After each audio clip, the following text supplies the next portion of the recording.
Hello friends, welcome to wise Gyan. आज हम लोग सेंट्रल मोटर व्हीकल्स रूल्स 1989 के चैप्टर 1 के क्वेश्चंस को डिस्कस करेंगे और इसमें जितने भी क्वेश्चंस होंगे वो अमेंडमेंट से रिलेटेड जो भी अमेंडमेंट हुए हैं उसे भी मैंने कवर अप किया है ताकि आपको जो भी अमेंडमेंट के चीजें हैं वो आपको क्वेश्चंस के मदद से आपको क्लियर हो जाए। ओके, तो पहला क्वेश्चन जो है, एग्रीकल्चरल ट्रैक्टर इज।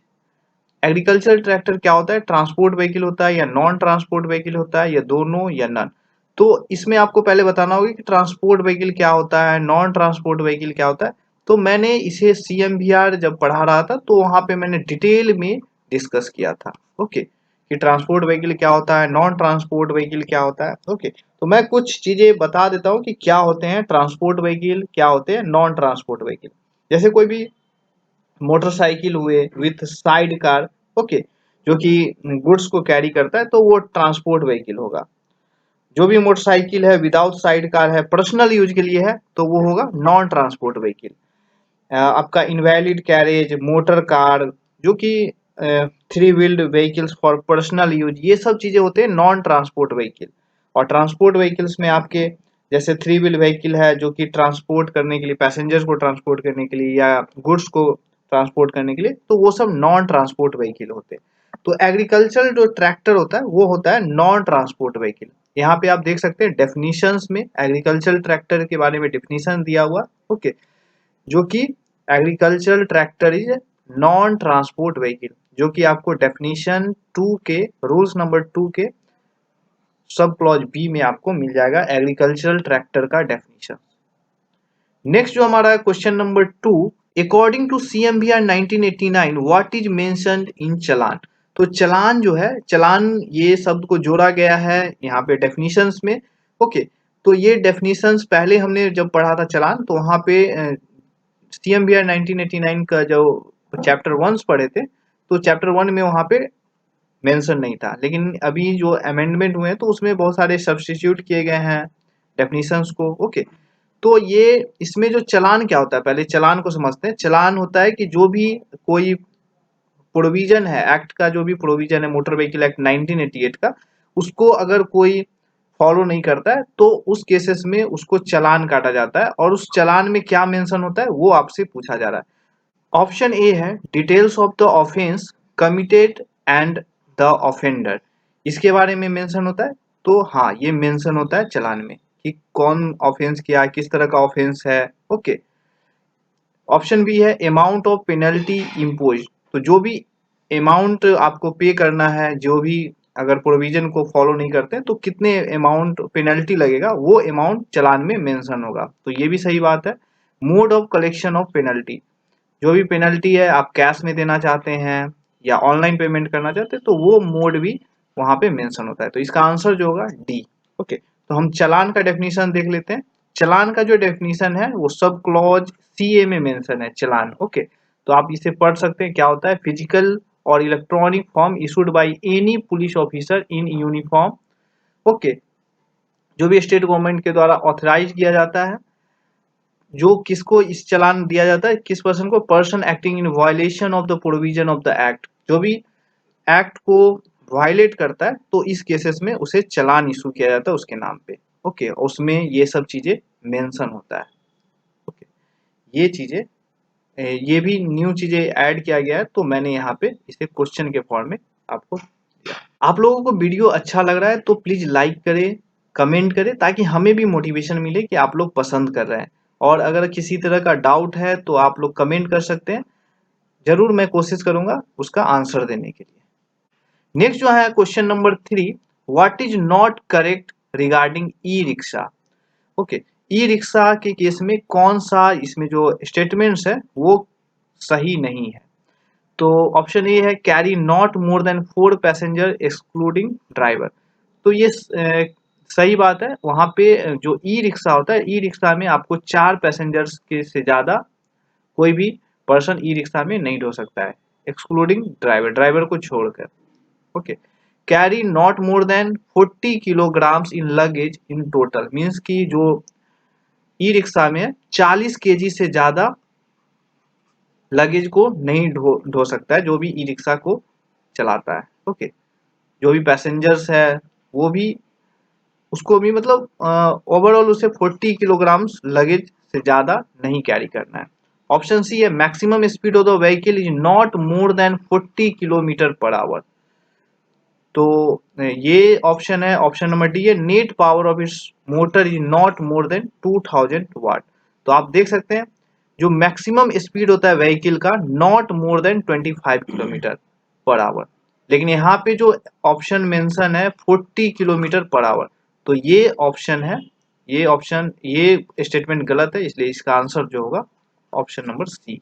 ओके, तो यहाँ पे आप देख सकते हैं ई रिक्शा का जो डेफिनेशंस है जो कि सब क्लॉज सी बी में मेंशन है, यहाँ पे आप सारा आप देख सकते हैं क्या क्या चीजें हैं यहाँ पे मेंशन।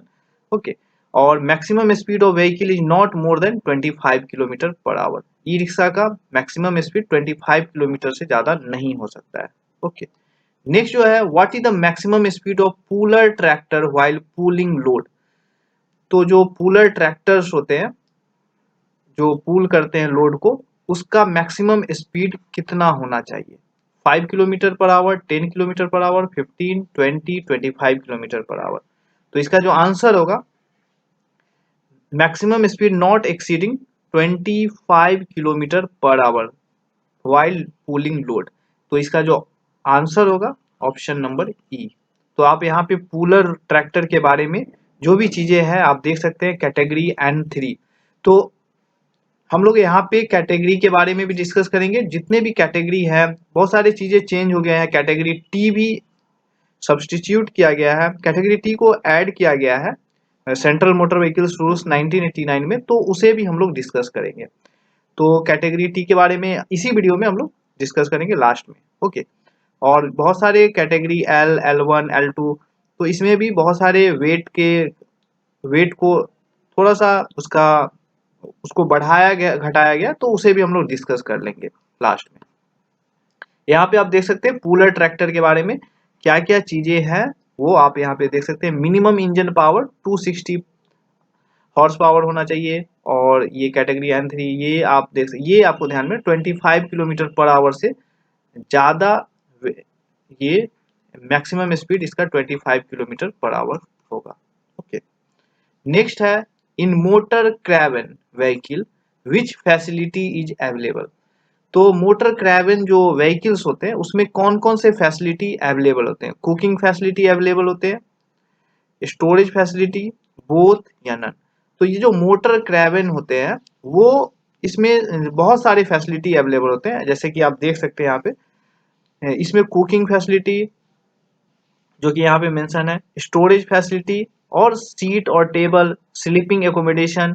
ओके, ये सारे चीजें मोटर क्रेवन में अवेलेबल होते हैं, जो कि रूल्स नंबर 2 के डेफिनेशन में सब क्लॉज ZA में मेंशन है मोटर क्रेवन के बारे में। ओके, तो ये मोटर क्रेवल जो है कैटेगरी M टाइप के व्हीकल्स होते हैं, जो कि जिसमें आपको सीट टेबल भी रहते हैं, sleeping accommodation which may be converted from the seat, means seat को स्लीपिंग एकोमोडेशन में कन्वर्ट किया जा सकता है, उसमें कुकिंग फैसिलिटी भी होती है और स्टोरेज फैसिलिटी भी अवेलेबल होती है मोटर क्रेवन में। तो ये आपको ध्यान में रखना होगा कि मोटर क्रेवन में क्या क्या फैसिलिटी अवेलेबल होती है। ये न्यू तरह के इसको ऐड किया गया है सेंट्रल मोटर व्हीकल्स रूल्स 1989 में, तो ये भी आपको ध्यान में रखना है मोटर क्रेवन के बारे में। मोटर क्रेवन को आप देख सकते हैं यहाँ पे फिगर से, यहाँ पे ये फिगर में आप देख सकते हैं। ओके, ये मोटर क्रेवन का ये फोटो है। नेक्स्ट जो हमारा है question number 6, school bus is designed and constructed specially for school going children with a seating capacity of dash. Means कि आपसे पूछा जा रहा है कि जो सीटिंग कैपेसिटी होता है स्कूल बस का वो कितना होता है। स्कूल बस का जो स्कूल बस होता है उसमें चिल्ड्रन मतलब स्टूडेंट्स को बैठने के लिए कितना सीटिंग कैपेसिटी होता है? 10 और above, 13 and above, 15 and above, 20 and above. तो यहाँ पे आप देख सकते हैं इसका जो ऑप्शन नंबर बी है 13 एंड अबव, इसका आप डेफिनेशन में देख सकते हैं। स्कूल बस का जो डेफिनेशन है ZC में आपको मिल जाएगा स्कूल बस का सेंट्रल मोटर व्हीकल्स रूल्स 1989 के चैप्टर नंबर 1 के रूल्स 2 के सब क्लॉज ZC में आप स्कूल बस का डेफिनेशन देख सकते हैं, जहाँ पे क्लियरली मेंशन है कि with a seating capacity of 13 passengers and above excluding driver, means driver को छोड़कर मिनिमम जो सीटिंग कैपेसिटी होना चाहिए वो 13 होना चाहिए। ओके, 13। यहाँ पर कुछ कैटेगरी के बारे में हमने बात किया था पहले भी कि कुछ कैटेगरी के बारे में डिस्कस करेंगे। जो भी कैटेगरी है, मैंने सेंट्रल मोटर व्हीकल्स रूल्स 1989 जब पढ़ रहा था तो वहां पे भी मैंने डिस्कस किया था central motor vehicles rules chapter 1 में। ओके, तो कुछ चीजें यहाँ पे चेंज हो गई है तो मैं इसे फिर से कवर कर रहा हूँ। ओके, तो आप देख सकते हैं सेंट्रल मोटर कैटेगरी जो L1 होता है जो कि मोटरसाइकिल होता है। Okay, light two wheeled power vehicles जो कि मैक्सिमम स्पीड उसका होता है not exceeding 70 kilometre per hour. तो भी जो भी मोटरसाइकिल होगा जिसका 70 किलोमीटर पर आवर से ज़्यादा स्पीड नहीं होता है तो वो कैटेगरी L1 में आएगा। ओके, और उसका engine capacity not exceeding 50 CC. Okay, 50 CC से उसका इंजन कैपेसिटी एक्सीड नहीं होना चाहिए अगर वो थर्मिक इंजन के से कनेक्टेड है। अगर वो इलेक्ट्रिक मोटर है उसमें तो 4 किलोवाट से ज़्यादा नहीं होना चाहिए उसका पावर। नेक्स्ट जो हमारा है कैटेगरी L2। कैटेगरी L2 में आता है जो भी vehicles other than category L1, means किसी का अगर 100 किलोमीटर पर आवर का स्पीड है मैक्सिमम स्पीड किसी मोटरसाइकिल का तो वो कैटेगरी L2 में आएगा। या जो भी चीज़ें यहाँ पे मेंशन है वो चीज़ें अगर नहीं है किसी दूसरे व्हीकल्स में मोटरसाइकिल में तो वो कैटेगरी L2 के में आएगा। तो इस तरह के क्वेश्चंस आ सकते हैं कि किसी कोई व्हीकल्स है जिसका maximum speed 100 kilometre per our है तो वो किस तरह के व्हीकल्स में आएंगे, किस कैटेगरी के व्हीकल्स होंगे, तो कैटेगरी L2, ये आपको ध्यान में रखना है। नेक्स्ट जो हमारा कैटेगरी L5M ये ऐड किया गया है। ओके, तो ये स्पेशली ऐड किया गया है 3 व्हीलर्स पैसेंजर कैरियर के लिए जो कि ऑटो रिक्शा के लिए इसे ऐड किया गया है।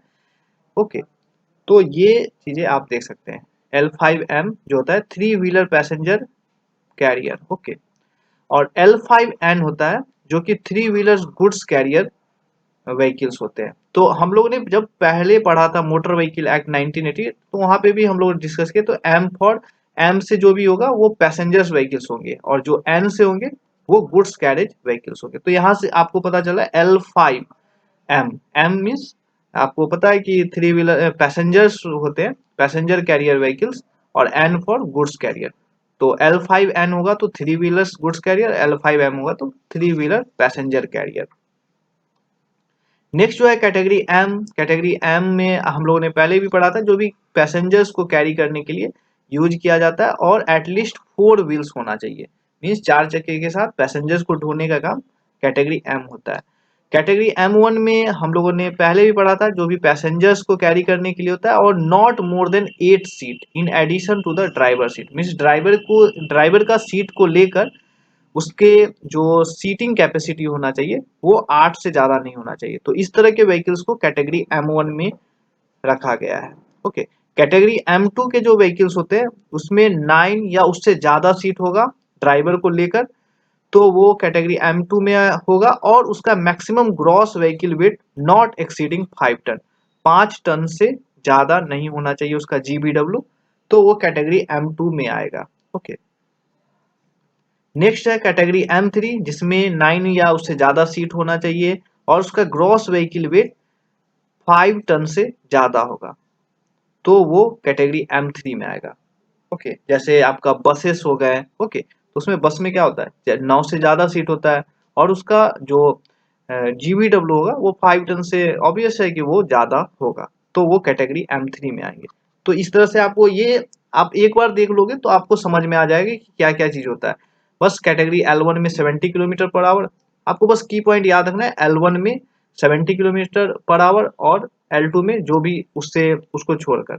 L5M समझ में आ रहा है 3 व्हीलर के लिए, L5N 3 व्हीलर गुड्स कैरियर के लिए, M फॉर आपको पता है passengers carrier, N for goods carrier, M1 M2 M3 ये आपको ध्यान में रखना है। इस तरह से N का जो भी एटलीस्ट 4 व्हील्स होना चाहिए use for carrying goods. Okay, next जो हमारा है कैटेगरी N1 जो कि gross vehicle weight not exceeding 3.5 ton. Okay, 3.5 ton से ज्यादा नहीं होना चाहिए। जैसे आप देख सकते हैं ये आप पिकअप देखे होंगे महिंद्रा का पिकअप जो छोटा मोटा वो व्हीकल्स होता है उसका 3 टन उसमें ये होता है, तो उसका GVW अगर 3 टन लोड होता है और आप सब मिला के मान लेते हैं तो 3.5 टन, वो सब आपको कैटेगरी N1 में आ जाएगा। कैटेगरी N2 में आप देख सकते हैं जो 3.5 टन से 12 टन के बीच में अगर कोई भी पैसेंजर कैरेज गुड्स होंगे, व्हीकल्स होंगे, वो कैटेगरी N2 में आएगा। तो ये आपको ध्यान में रखना, 3.5 टन, साढ़े तीन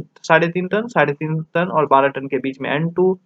N3 होगा 12 टन से ज्यादा, तो N3 जो भी बड़े बड़े ट्रक्स होते हैं वो सब कैटेगरी N3 में आएंगे। बस आप किसी चीज से रिलेट करके आपके आसपास में जो भी व्हीकल्स होंगे आप उसको रिलेट भी कर सकते हैं, कैटेगरी N3, कैटेगरी N2, ये कैटेगरी N1 है, या आपके पास कोई व्हीकल्स होगा तो उस व्हीकल्स को, हाँ L1 ये है, M है, M1 है, M2 टाइप के व्हीकल्स है, कैटेगरी के व्हीकल्स है। ओके, कैटेगरी T, इसे ऐड किया गया सेंट्रल मोटर व्हीकल्स रूल्स 1989 में। ये जब हम लोगों ने पढ़ा था तो वहां पे ये चीजें नहीं थी, ये न्यू चीजें ऐड की गई है कैटेगरी टी को।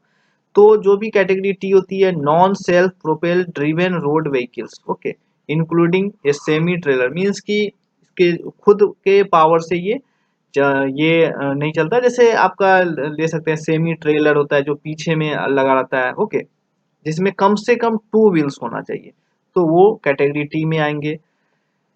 मीन्स आप ट्रेलर को देखें उसमें वो खुद से नहीं चलता, उसको एक्सटर्नल ट्रैक्टर लगा के उसको खींचा जाता है ट्रेलर को, जो ट्रैक्टर ट्रेलर जो होते हैं, ओके, तो वो ट्रेलर है, यूज किया जाता है ट्रांसपोर्ट पर्सन या किसी गुड्स को धोने के लिए, ओके, और उसको खींचा जाता है बाय ये मोटर व्हीकल, ओके, वही चीजें हैं कैटेगरी टी। कैटेगरी टी के बारे में समझ के, जैसे कैटेगरी एम होता है, कैटेगरी एन होता है, कैटेगरी टी को समझे, उसी कैटेगरी T1 में क्या होगा, जिसका maximum weight not exceeding 0.75 ton, okay, तो कैटेगरी T1 का आपको ध्यान में रखना 0.75 टन। कैटेगरी T2 में जो होगा 0.75 टन से 3.5 टन, ओके, 3.5 टन, इसे मैं हटा देता हूँ, ओके। कैटेगरी T2 में क्या होगा, 0.75 टन से नॉट एक्सीडिंग 3.5 टन, ओके, ये दोनों के बीच में होंगे जो भी मैक्सिमम वेट, वो कैटेगरी T2 में आएगा। कैटेगरी T3 में 3.5 टन से नॉट एक्सीडिंग 10 टन, 3.5 और 10 टन के बीच में होगा, तो कैटेगरी 3 में आएगा। कैटेगरी T4 में 10 टन से ज्यादा का भी कोई भी व्हीकल्स, कोई भी non self propel driven road vehicles होंगे, वो कैटेगरी T4 में आएंगे। नेक्स्ट जो हमारा है category T5, semi trailer of category T vehicle intended to be drawn by a 3 wheel हगल्स ट्रैक्टर, ओके, तो इसका फिगर्स देख सकते हैं, ये कैटेगरी T5 का, ओके, ये कैटेगरी T5 में आते हैं, ओके, तो ये सब चीजें है यहाँ पे।